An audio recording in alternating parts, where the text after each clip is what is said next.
जय श्री कृष्णा, राधे राधे। आज मैं आपके लिए गणेश चतुर्थी की व्रत कथा लेकर आई हूँ। इससे पहले आपका मेरे चैनल गोयल अनीशा क्रिएशंस में स्वागत है। हर प्रकार का महात्म्य सुनने के लिए आपसे मेरा निवेदन है कि मेरे इस चैनल को सब्सक्राइब जरूर करिएगा और सभी भक्तजनों को शेयर जरूर करिएगा। गणेश चतुर्थी के बारे में थोड़ी सी जानकारी प्राप्त करते हैं। गणेश चतुर्थी पर व्रत रखकर महिलाएं संतान प्राप्त और उसके अच्छे वैवाहिक जीवन के लिए व्रत रखती हैं। इसे हिंदू धर्म में हर महीने के शुक्ल पक्ष की चतुर्थी तिथि को गणेश चतुर्थी का व्रत रखा जाता है। हर मास में पड़ने वाली चतुर्थी का अपना अलग महत्व होता है। ऐसे ही भाद्रपद मास के शुक्ल पक्ष की चतुर्थी को भी व्रत पड़ता है। इसे संकष्टी गणेश चतुर्थी व्रत के नाम से भी जाना जाता है। इस दिन भगवान गणेश की विधिवत पूजा करने के साथ व्रत रखने का विधान है। इस दिन पूजा करने के साथ व्रत रखने से जीवन के हर एक दुख दूर हो जाते हैं और सुख समृद्धि की प्राप्ति होती है।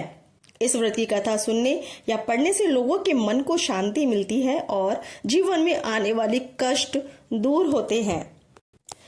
गणेश चतुर्थी के दिन ब्रह्म मुहूर्त में उठकर सभी कामों से निवृत्त होकर स्नान कर लें। इसके बाद हाथों में एक फूल और थोड़ा सा अक्षत लेकर व्रत का संकल्प लें और फिर इसे गणपति जी को चढ़ा दें। इसके बाद गणपति जी की पूजा आरंभ करें। सबसे पहले जल से आचमन करने के बाद फूल, माला, दूर्वा, सिंदूर, रोली, कुमकुम आदि चढ़ा दें। इसके बाद मोदक, बूंदी के लड्डू के साथ मौसमी फलों का भोग लगाएं। इसके बाद घी का दीपक जलाकर गणेश चतुर्थी की व्रत कथा सुने। आइए अब कथा को प्रारंभ करते हैं। एक बार महादेव जी पार्वती सहित नर्मदा के तट पर गए। वहां एक सुंदर स्थान पर पार्वती जी ने महादेव जी के साथ चौपड़ खेलने की इच्छा व्यक्त की।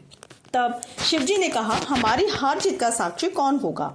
पार्वती ने तत्काल वहां की घास के तिनके बटोर कर एक पुतला बनाया और उसमें प्राण प्रतिष्ठा करके उससे कहा, बेटा, हम चौपड़ खेलना चाहते हैं, किंतु यहाँ हार जीत का साक्षी कोई नहीं है। अतः खेल के अंत में तुम हमारी हार जीत के साक्षी होकर बताना कि हम में से कौन जीता और कौन हारा। खेल आरंभ हुआ। देव योग से तीनों बार पार्वती जी ही जीती। जब अंत में बालक से हार जीत का निर्णय कराया गया तो उसने महादेव जी को विजयी बताया। परिणाम स्वरूप पार्वती जी ने क्रुद्ध होकर उसे एक पांव से लंगड़ा होने और वहां के कीचड़ में पड़ा रहकर दुख भोगने का शाप दे दिया। बालक ने विनम्रता पूर्वक कहा, माँ, मुझसे अज्ञानवश ऐसा हो गया है। मैंने किसी कुटिलता या द्वेष के कारण ऐसा नहीं किया। मुझे क्षमा करें तथा शाप से मुक्ति का उपाय बताएं। तब ममता रूपी माँ को उस पर दया आ गई और बोली, यहाँ नाग कन्याएं गणेश पूजन करने आएंगी। उनके उपदेश से तुम गणेश व्रत करके मुझे प्राप्त करोगे। इतना कहकर वे कैलाश पर्वत चली गईं। एक वर्ष बाद वहां श्रावण में नाग कन्याएं गणेश पूजन के लिए आईं। नाग कन्याओं ने गणेश व्रत करके उस बालक को भी व्रत की विधि बताई। तत्पश्चात बालक ने 12 दिन तक गणेश जी का व्रत किया। तब गणेश जी ने उसे दर्शन देकर कहा, मैं तुम्हारे व्रत से प्रसन्न हूँ, मनोवांछित वर मांगो। बालक बोला, भगवान, मेरे पाँव में इतनी शक्ति दे दो कि मैं कैलाश पर्वत पर अपने माता पिता के पास पहुंच सकूं और वे मुझ पर प्रसन्न हो जाएं। गणेश जी तथास्तु कहकर अंतर्ध्यान हो गए।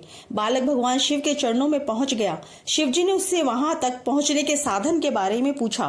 तब बालक ने सारी कथा शिव जी को सुना दी। उधर उसी दिन से अप्रसन्न होकर पार्वती शिव जी से भी विमुख हो गई थी। तदुपरांत भगवान शंकर ने भी बालक की तरह 21 दिन पर्यंत श्री गणेश जी का व्रत किया, जिसके प्रभाव से पार्वती जी के मन में स्वयं महादेव जी से मिलने की इच्छा जागृत हुई। वे शीघ्र ही कैलाश पर्वत पर आ पहुंची। वहां पहुंचकर पार्वती जी ने शिव जी से पूछा, भगवान, आपने ऐसा कौन सा उपाय किया जिसके फलस्वरूप मैं आपके पास भागी भागी आ गई हूँ? शिव जी ने गणेश व्रत का इतिहास उनसे कह दिया। तब पार्वती जी ने अपने पुत्र कार्तिकेय से मिलने की इच्छा से 21 दिन पर्यंत 21 की संख्या में दूर्वा पुष्प तथा लड्डू से गणेश जी का पूजन किया।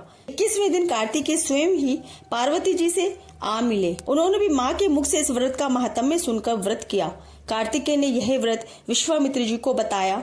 विश्वामित्र जी ने व्रत करके गणेश जी से जन्म से मुक्त होकर ब्रह्म ऋषि होने का वर मांगा।